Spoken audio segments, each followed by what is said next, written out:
So today uno munsi there is another dimension. hari urundi rugezo. The dimension I teach today Urugezo nigisha uno is munsi like a question. ni nk'ikibazo. God loves you. Imana iragukunda. Do you love him? Mbega wewe uramukunda?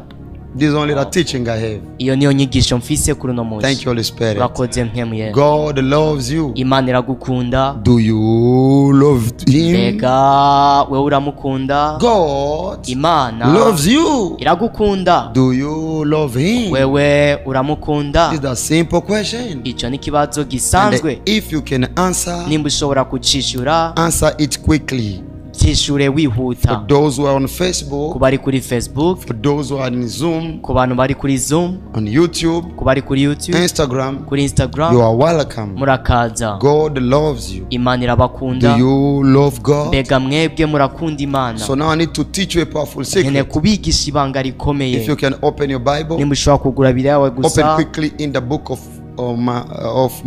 John, ugurura mu gitabo ca Yohana, chapter 3, kigabane ca gatatu, verse 16. umurongo wa 16. The Bible I love says, Biriravuga, "For God so greatly loved and dearly prized the world that he even gave up his only begotten unique son, so that whoever believes in, trusts in, clings to, relies on him shall not perish." Kirundi bavuga ngo kubw'urukundo Imana yakunze abari mu isi ariko gwatumye itanga umwana w'ikinege kugira ngo umwizera wese ntapfe rubi ariko ahabwe ubugingo budashira.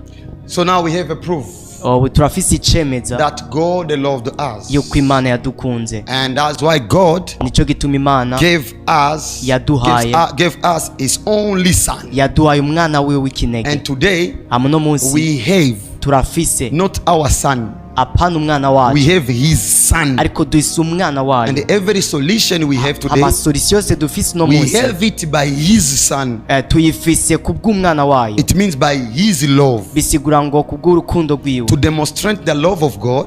kudemontra urukundo rw'Imana It's very easy. biroroshe. Even if where you are there, N'igihe uri ngaho you know it's by love only. uraze ni kubw'urukundo gusa. Alors urukundo rw'Imana Now God's love nigo rutumye uburi ngaho. that makes you to be there. Nagomba rero ndababaze, I want to ask you, mbega namwe murayikunda? do you really love him?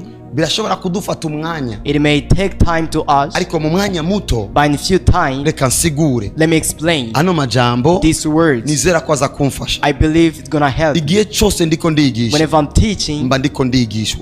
I'm being taught. Igihe cyose ndiko ndigisha, Whenever I'm teaching, mba ndiko ndigishwa. I'm being taught. Imana yarambwiye igihe Now kimwe. God told me one day, Amakuru ari mu gitabo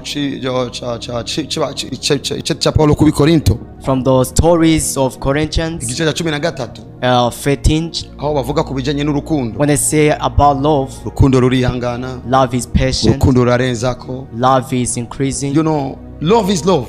Urukundo n'urukundo. Urukundo Love, ikintu kanaka ciza, it is something good, nico gituma Imana ikwihanganira. and therefore God is patient Kuko for itari you. kuba yihangana, As he could not be twari patient, kuba twarapfuye. we could have been died, Kuko hari ivyo twakoze, because that are what we did. Imana iratwihanganira. God was patient to us. Now, Ubu rero, igituma uyu the munsi reason why today, iyo umuntu agize ikibazo when a person has a problem, aca atangura guheba Imana, he's God. nuko atigeze akunda Imana. It is because he did not love God Kuko before. urukundo rutuma umuntu yihangana. Because love makes people to be patient. Shengero ryiza, bwoko bwiza Good bw'Imana. church of God, race of God. Nababwiye ko nza kubishura ikibazo. I've told you you're gonna Answer this question. muraza kwishura kino Because kibazo. God has a burden. Kubera ko Imana ifite umutwaro. And the burden of God, Umutwaro w'Imana He need you to love Him. ikeneye ko wewe umukunda. Does it? Nibyo. He done everything for you. Yakoze ikintu cyose ku bwawe. Everything, if you begin to mention here, you're gonna be surprised. Dutanguye kuvuga kimwe na kimwe kudondora You utangara. breathe for free. Uhumeka ku buntu, You walk for free. utambuka ku buntu. Everything's in you. Ikintu cyose muri It wewe is not yours. si cyawe, It comes from Him. kiva kuri we. Even if the system of your body, Na systeme y'umubiri it's wawe God ni Imana who take care about it.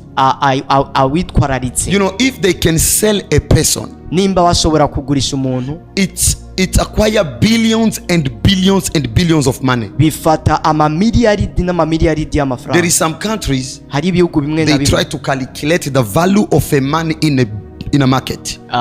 bashaka gukarikira agaciro k'umuntu ku isoko. Because there is the parties of your body which somewhere in a country they can buy it. hariho ibihimba bimwe bimwe bikugize mu bihugu kanaka bashobora kugura. If it's to give money, nimba ari byerekeye gutanga amafaranga, you are rich more than many things, you know. sha uratunze cyane gusumba ikindi kintu cyose. Only your body, umubiri wawe gusa. only your body, umubiri wawe your gusa. stomach, estoma yawe, amapumo yawe, your lungs, ibikurimo, everything in you, birazimvye mu rugezo ruteye ubwoba. they are more valuable in a great way. So now, ubu rero everything's concerning you, ikintu cyose ikwerekeye, it's the love of God. n'urukundo And now rw'Imana. the love of God ha mu rukundo is rwayo proven rugaragazwa by giving. rugaragazwa no He gutanga. gives you life. yaragwaye He ubuzima, gives you his only begotten son. yaragwaye umwana w'ikinege. So now ubu rero you have to love God. utegerezwa gukunda iyo mana. Shalibra hadika. Karabaragado, You have to love God. utegerezwa gukunda iyo And God mana. says, I need them to love me. Imana iravuga nkene ko nabo bankunda. Lakini ko bankunda I dukunda. need them to love me to love each Now other. listen. Umviriza, Ndagukunze. if I love you, Utankunda. to not love me, Ndagukunda ntunkunda. I love you but you don't love me. Ndagukunda. If I love you Ukankunda. and you love me, Turakundana. we love each other. Kararyoshe kuvuga. It is good to say Imana iradukunda. that God loves us. Ariko igituma mu mashengero tutavuga ngo twe n'Imana turakundana niko twiyizi. The reason why we say in the church is that we love each other with God is because we know ourselves. Kuko mu bisanzwe turi kuvuga ubutumwa haleluya Imana turakundana, haleluya Imana turakundana, biragoye kuvuga. In fact, to preach the gospel, hallelujah, we love to each other with God, it is hard to say. Cyo gituma twigisha ngo Imana iradukunda. And therefore we teach God loves us. Kuko nituba turi siri ko tuyikunda uko Because we bikwiye. are not sure that we really love Him as He loves So us. Imana ikeneye Now what God wants nuko yokundwa. is for Him to be loved.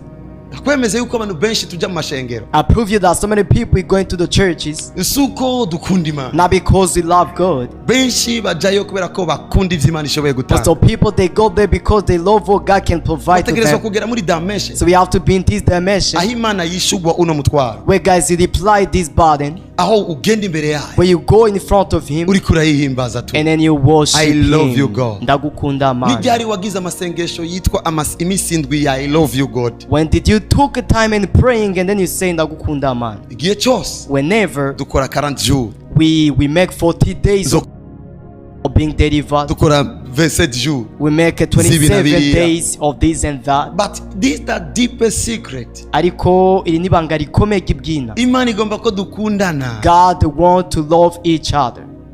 The Bible says, Biriravuga, nkunda bankunda. I love those who love me. Bisigura ngo nanga abanya. Okay, That sorry. means I hate those who hate me. Nkunda bankunda. I love those who love me. Kumbe Imana irazi ko nabandi boyikunda. God really know that even others they should love Him. Nkunda bankunda. I love those who love me. Vuga I love you God. Vuga ati ndagukunda Mana. Shalebra adega. Karabaragado. Niko ndatahurika. It might be understood. Bino bintu rero These matters, harageze yuko it is the point well. ego uza kuri Zoom Indeed, you come on Zoom kugira ngo dusenge, for us to pray for ariko you. ndagomba yuko ucika umukunzi w'Imana cyane kuruta gucika umunyabibazo imbere But y'Imana. I want you to become a lover of God more than a person who has a problem in Nahandi front of ugenda you. ufise ibibazo birumvikana. There is no single place you may go and you have Ko problems. nivyo iyo Mana niyo yaguhamagaye igukiza ibibazo. Yeah, it is good God called you for Him to save from your problems. Si cyaha kuza kwitura ibibazo. It is not sin to come to be Oya. prayed. Niyo yavuze ngo nimuze abarushe It n'abaremerewe. is Him who said, come those who are tired. Si ingorane kuza kubera ibibazo. It is not a problem to come before you have problems. Oya. Gusa No. uwo wazaniye ibibazo arakeneye gukundwa. But the one you brought your problems, He wants you to love Him. It is not a sin Si cyaha to come before God just because of your burden. kuza imbere y'umwami kubera ko ufise imitwaro Because kanaka. God is your father. Kubera ko Imana ni And data God wawe. says, come to me, Imana yavuga ati ngwino kuri jewe those who are in trouble, abari mu byago and I'm gonna help you. ndaza kubafasha. It's an invitation of God. Ni invitation, ubutumire When we go bw'Imana before God, igihe tujya imbere y'Uhoraho because we are in trouble, kubera ko turi mu it is byago, not a problem. si ingorane, We are just there turi hano because we respond in an invitation. kubera ko dusubije invitation. We are there because God invite Turi us hajya kubera ko Imana yadutumiye to teach you this message. bigisha buno butumwa. It's not like you sin when you go to God just because of a burden. Si nk'uko ukoze icyaha kubera ko ujya imbere y'Imana ufite It imitwaro. is not a sin. Si icyaha n'ukuri. But this God now, ariko iyi Mana He rero need to be in the true relation with you. irakeneye kuba mu busabane nawe. It is not a problem to Si ask God, ingorane gusaba Imana, because to ask God is faith. urako gusaba Imana bigaragaza But you kwizera. can grow in the level which is up more than faith, and you walk in love. ariko turashobora gukura ku rugezo rwo kwizera tukagendera mu rukundo. I don't operate today in faith. Sindiko ndopera mu kwizera gusa, Today I operate in love. ariko kandi ko ndopera mu rukundo. Because love gives me a deep relation with God. When I pray for sick people, it's the relation I have with God which heals them. Igihe nsengera abantu bigaragaza ubusabane mfitaniye n'Imana, the relationship I have with God. nibwo butuma abantu bakira. That would make people to be There healed. is faith dimension Hariho urugezo rwo kwizera, and there is love dimension. hariho urukundo nk'indi dimension. So as you are here, Igihe uri hano you rero are a good person. uri umuntu mwiza, Even if you are here just for your burden, nubwo uri hano kubw'imitwaro yawe thank you to believe. wakoze And kwizera, my God gonna touch you. hama Imana But now yazawugukorako. this God who gonna touch you, ariko iyi Imana izawugukorako He's not a machine. si machine, He's a person. ariko n'umuntu. So umuntu a person ikirundi kiragoye. Nuriho. Is a person who exists. It's a person nuriho. Right? Right. Now this God iyi Mana rero need a relation with you. irakeneye ubusabane nawe. Do you remember when Jesus was on earth? uribuka igihe Yesu yari ku isi, A voice in the sky ijwi ryarumvikanye say, riva "This mu is ijuru." my son, avuga ati uyu ni umwana the one I wanjye love, uwo nkunda and pleased to him." akampimbara. Why? Because Jesus proved the love to his Father. kubera ko Yesu yagaragaje urukundo rw'Imana hano ku Till isi. God used the speaker which is called the sky to speak.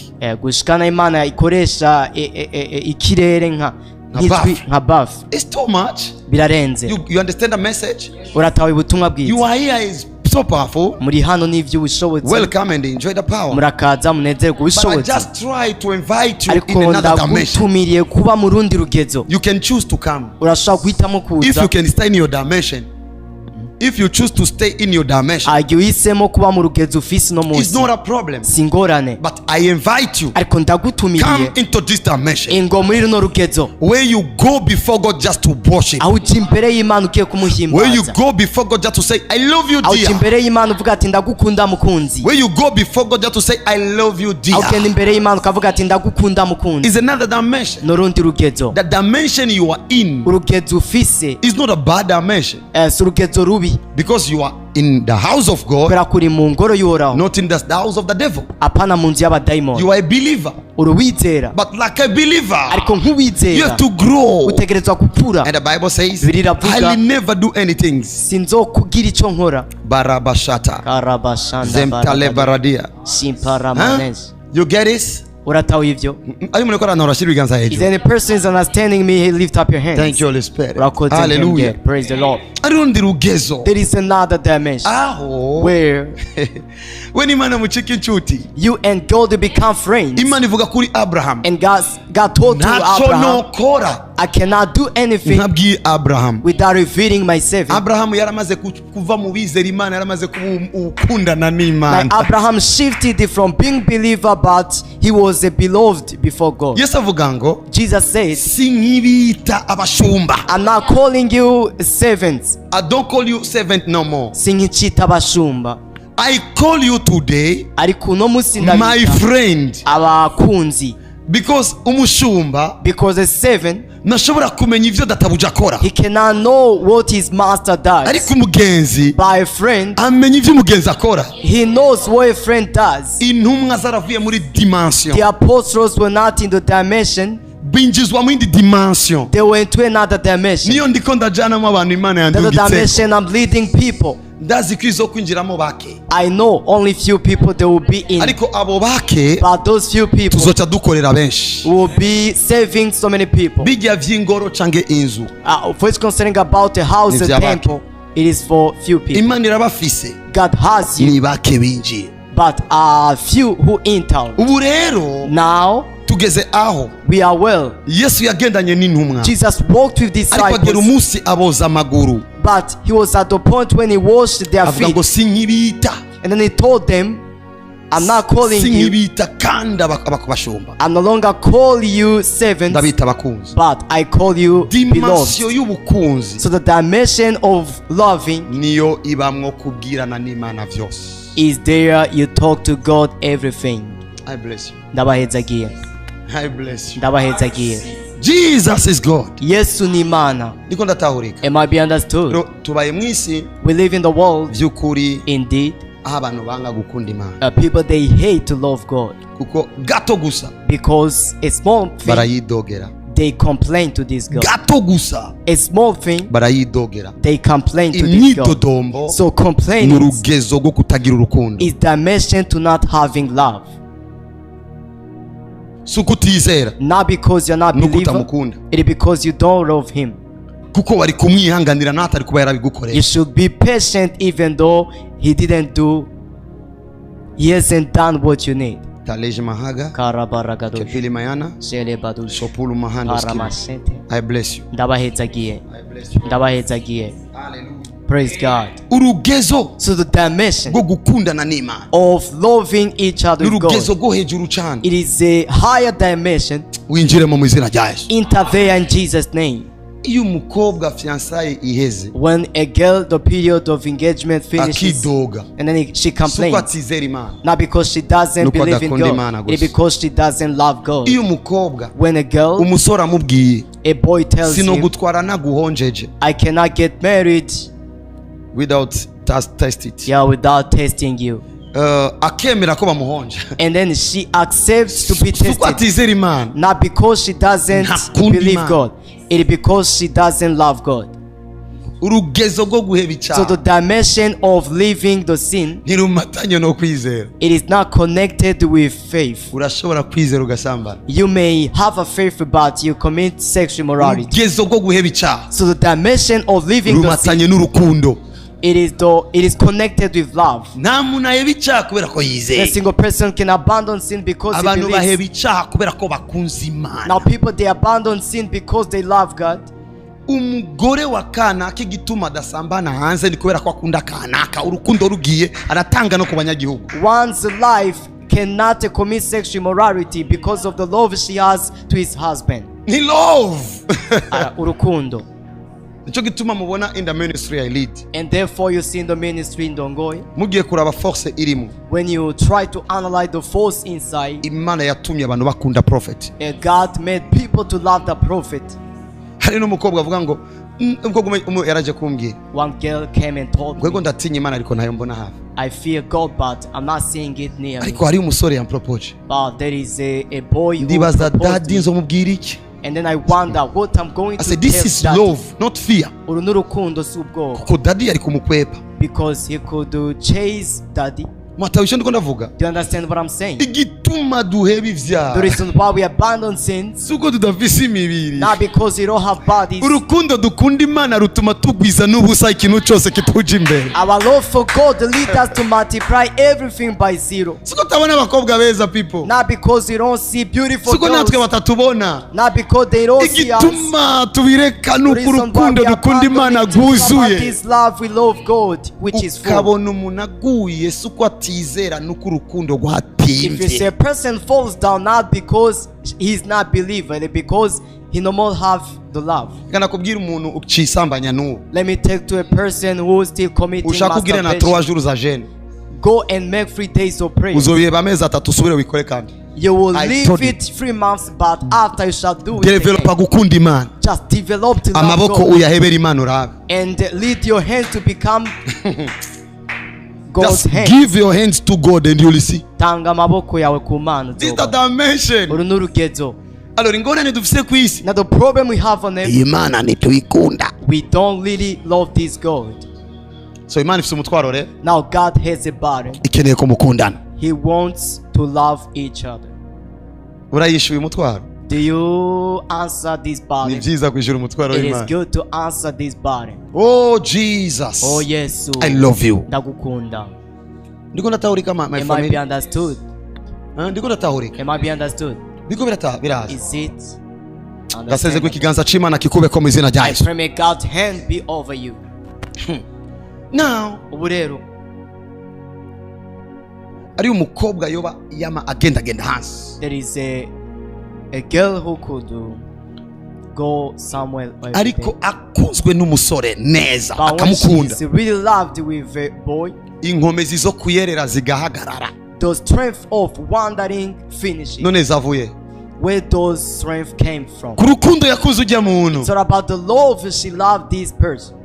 Love is power. Urukundo n'ubushobozi. Love is power. Urukundo n'ubushobozi. Nta mukozi w'Imana azoshika ahadasanzwe kiretse acitse umukunzi w'Imana. A servant of God will love which is father when he loves God. Navuze ngo I say, ndakunda Aimable. I will love Imana, Aimable arankunda. and Imana loves me. Turakundana. We love each other. Imana irankunda. God loves me, Ndayikunda. and I love him. Turakundana. We love each other. Kararyoshe He is good. iyo tuvuze turakundana. It is good when we say we love each other.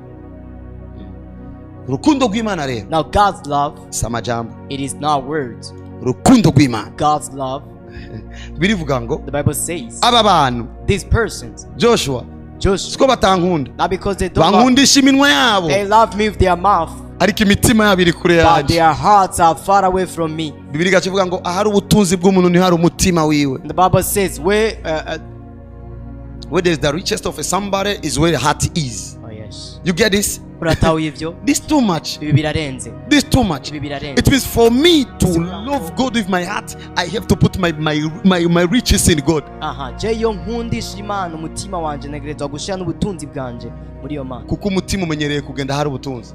Because a heart wander where there is richness. Nabibwiye bene byo. I say this to theirs. Ndaheza ubuzima bwanyu. And I bless your life.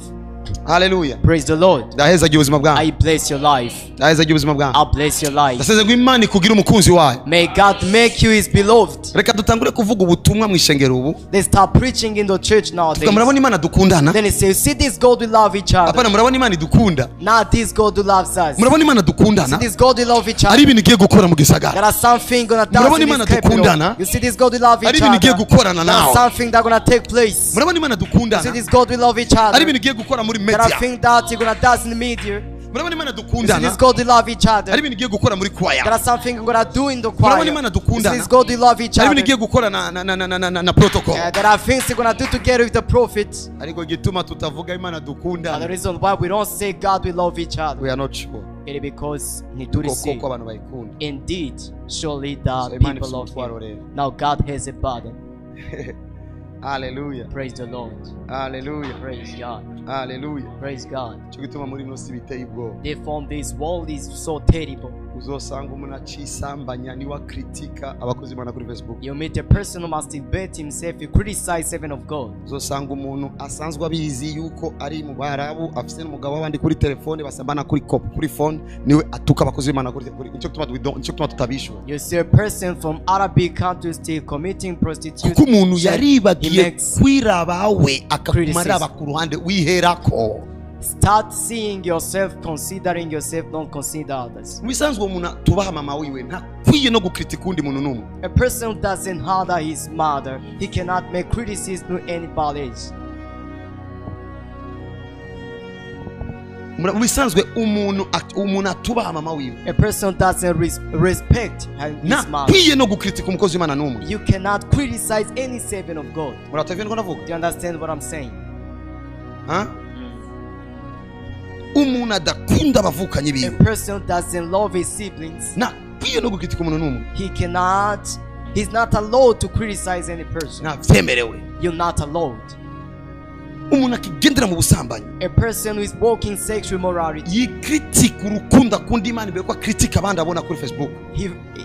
he has to criticize the love he loves God more than to criticize other servant of God. Mari muzi ko urukundo ukunda Imana n'urukundo usuzuma ko ukunda Imana nugo rugabanya urusaku iyo uri ku bintu by'Imana. Say I love God. Ugati ndakunda Imana. Kandi ndakunda Imana. Say again, I love God. So nagomba rero duhereze ngaho. I want to end by this. And ndizera ko Imana ikatugirira neza. I believe God gonna be kind to all of us. Imana ibagirire neza. May God be kind Hariyo to you. amazina menshi dufise mu Kirundi There are certain names we have in Kirundi. ngo nduw'Imana. For God. Mbariza nduw'Imana nivyo. Ask this person who is called this in this It way. means It's really bisigura. Uyu munsi Today tugomba ko twese Imana itubatiza we want all of us to be baptized by this bandu God, w'Imana. to be called for God. kuko kuba ndi uw'Imana To be called for God, cyangwa ndi uwayo or I'm for this God, ni ukuba uwayo koko. it is to be for this God really. Keza Vivian Keza Vivian, ni wa Joshua, she's for Joshua. she's my wife. Nomufasha mwiza dukwiranye. Muri tavyo ndiko Do you ndavuga. understand what I'm saying? So ndi uwa Yesu I'm for God. ni izina It is not name, n'ubuzima. it's life. Reka rero kuva uyu munsi Let's sense today, n'abafise ayo mazina even those who have those bigire names, kuri twebwe basange ni nduwayo Joshua, nduwimana Joshua, nduwayo Samiri, nduwayo Aimable, nduwayo Jean-Luc, nduwayo Bless, Bless, I'm for nduwayo God. Charlotte, I'm for God. nduwayo Bella, I'm for God. nduwayo Ismail, I'm for God. nduwayo I Fidela, am for this God. nduwayo Goret, I'm nduwayo for God. Esther, nduwayo Gravine. I'm for God. There's a powerful secret. Iryo Nduwayo banga rikomeye. Nikita, I'm called. nduwayo Gideon, I'm for. nduwayo Fidel, I'm for him. nduwayo Honorine. I'm for him.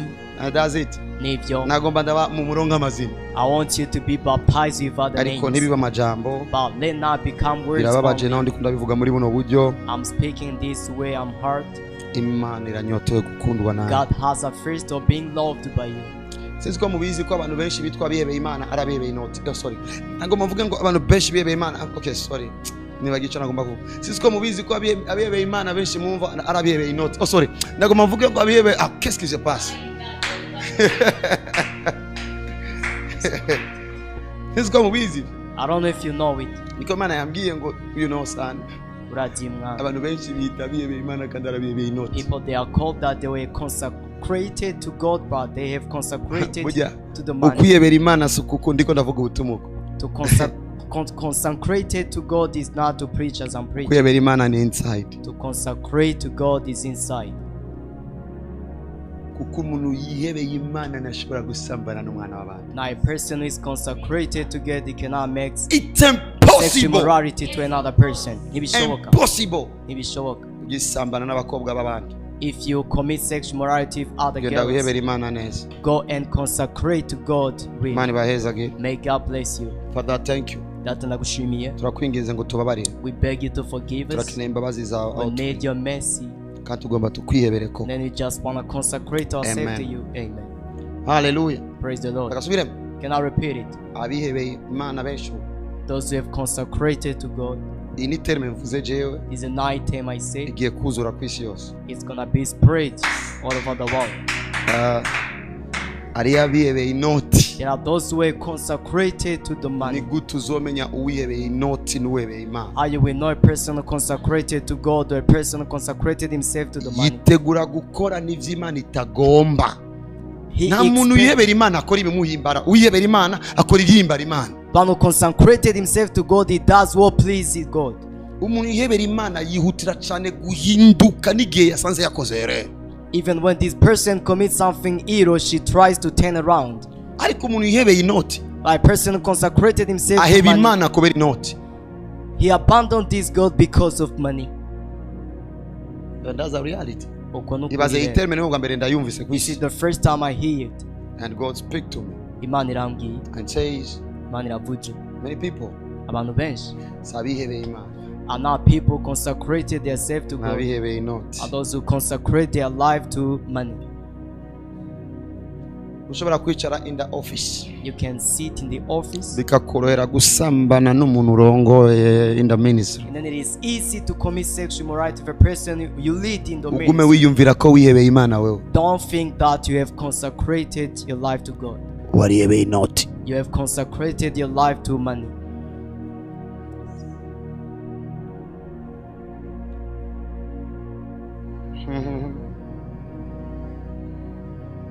Ntushobora kuba uzi ko umuntu afise ikibazo akagusaba ngo umusengere ukamubwira ngo abanza kurihe.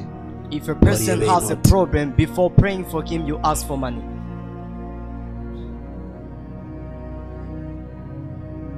Ntushobora kuba uri umukobwa uri concentrated to God You cannot be umukobwa yihebeye Imana muri kwaya in the choir, ugacererwa repetition kubera kuri muri ghetto. And then you delay to be on time in a rehearsal Ari because you ibintu uri are kurarondera kuri iyo podium. in a man's house. There are other things you are searching. Simvuze ko umuntu atoba, I don't say that person cannot ariko fall down, kugwa ku matanye no kudakunda Imana. but to fall down it is connected with not loving this Imana God. indinde kugwa, May God keep me from not ariko falling down, vy'ukuri but indeed Imana indinde kuyanka, may God keep me to not kuko hate kuyanka it, because to hate nico bimatanye no kugwa. it is connected with falling down. Umunsi uzo warakunze Imana, When you will lead it of God, ukibuka ko amaboko ushobora kuyarambika ku bagoye bagakira, you remember your hands that you can set on the sick, they are healed, niwo munsi utazoyakoresha masturbation. and therefore you want to use them in masturbating yourself. Umunsi uzokunda Imana, Whenever you will love God, niwo munsi uzogabanya gutuka abantu, and therefore you will decrease to insult people. kuko nimba uyikunda urayizi, nimba uyizi irashoboye kwigwanira kuruta kwigwanira wowe. If you know this God, He can defend Himself more than you. Uyu munsi uratahuye, Now you understand. sukutizera Not because you're not ni believing. ukuri urizera Yesu. Ariko mu cyongereza bavuze rely on, cling on. Ukwizera tuvuga mu bisanzwe kumatanye n'urukundo. The faith we said is connected with love. Mu Kirundi niyo bavuga ukwizera. In Kirundi they say faith. Reka abisigure kamwe kamwe ngomba nsome Bibiliya y'Icyongereza. For God so greatly loved and dearly prized the world. Nkuko Imana yakunze isi hama icika umukunzi w'iyo si. That he even gave up his only begotten. Byatumye Imana iheba itanga umwana w'ikinege. Okay, even son, so that whoever believes in, kugira ngo umwizera wese, bagomba basigure rero believe in, they just want to explain to believe in, trust in, yizerera muri we, clings in, amwumirako, relies on, amwegukira, vyose niwe. It is love. N'urukundo. Their true faith is love. Ukwizera k'ukuri n'urukundo. So now, ubu rero igituma bishoboka ko umuntu atembagara, reason why it is possible for a person to be in fellowship with umuntu arashobora gutsitara, a person can hard down. So murabizi ko ari abantu bagwa, ari abandi batembagaye. There are people fall down, but there are others who umuntu ugwa buri munsi, ahubwo kuvyuka nivyo bisigaye ari gitangaza. Ngozi Imana sengera naguye mu busambanyi kuwa mbere, kuwa kabiri sengera naguye, ni waguye warapfuye, ahubwo uhaguse nico gitangaza. Now to raise up is a problem. Ugwa buri munsi, you fall down every day. Sigura ngo uri ndani, it means you are in. Ikibuze ni love. So what is missing is I know this is the message which there is no many amina. Buno n'ubutumwa butagira amina nyinshi. But I'm not here just for your amina people. Ariko sindi hano kubwa amina yawe. I'm here for Jehovah. Ndi hano kubwa Jehovah. And I know. Amandazi. When I begin to teach things like this, igihe ntanguye kwigisha ibintu nk'ibi, number of people decrease on Facebook. Abantu baragabanuka kuri Facebook. I know them. Ndabazi. And when I begin, can I bro? Igihe ntanguye nshaka kuvugishwa. We are now more than 3,000. Because I say, can I? I give you a powerful secret. Ndabayibanga rikomeye. You must love God utegerezwa gukunda Imana with all your heart, n'umutima wawe wose, all your strength. ingome zawe zose. Niko birivuga. That's how Bible says. Ingome ziniki? What is strength? Sigura ngo wewe n'ivyo utunze vyose, you must love God. You and what you have to love God. Kuko birivuga ngo because the Bible says abana